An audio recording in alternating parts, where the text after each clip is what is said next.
This is Bilal Randeree. I'm in Edinburgh, Scotland, at the TEDGlobal conference with Erik Hersman, who is a co-founder of Ushahidi and also a senior TED fellow. Erik, very inspirational talk today. You spoke about innovation in Africa. Can you tell my audience a little bit about it? Yeah, it's been really interesting over the past couple of years to see this wave of technology and business change that's happening across the continent. And so my point here today was to bring a new side of Africa to the attention of the TEDsters here. Basically say, so you know about the stories of Africa, about safaris and runners and even poverty and drought, things like that.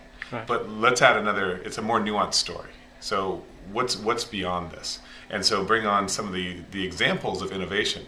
And innovation is really, the foundation is a product of two things: the knowledge that somebody has and the resources around them. And so it can come in many shapes and forms. And if you don't have the right lens on, it's hard to see it. There's things happening in West Africa. There's like the example I brought up was an architect, and he used his knowledge of architecture mixed with local materials to create better schools in West Africa, in Burkina Faso. Right. That's one example. So it's low tech, right?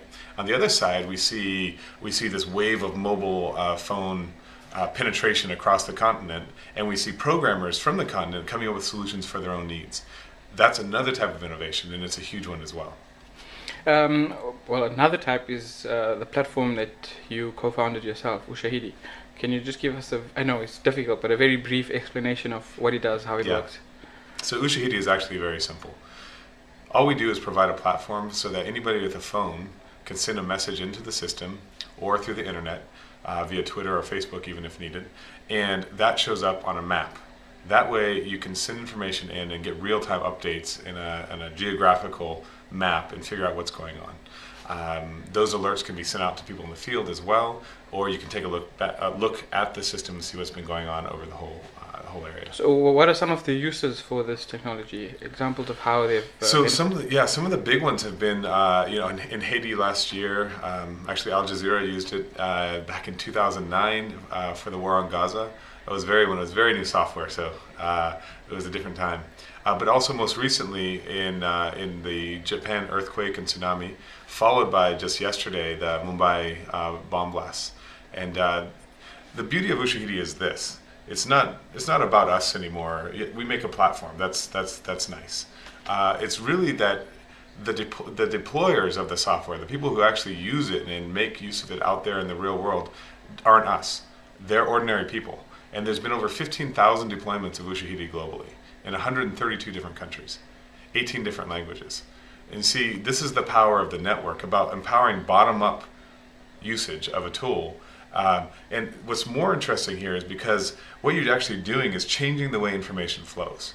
Instead of a top-down, this is what the big media tells us, this is what the government tells us, this is what the big UN or World Health Organization tells us. No, it's real people on the ground who's sending information in, and that information is much more contextual than the top-down.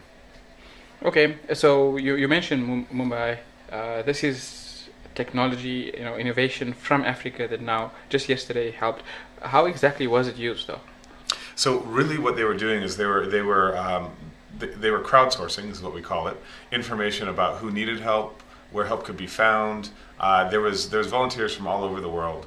It was led by some Indian guys, Aju Online and Anand Wrights on Twitter, and they put together the maps, and then they also worked with the volunteers to make sure that the right kind of things showed up on the map over time. It can also aggregate information from traditional media, so if you want to, you can add that into it as well.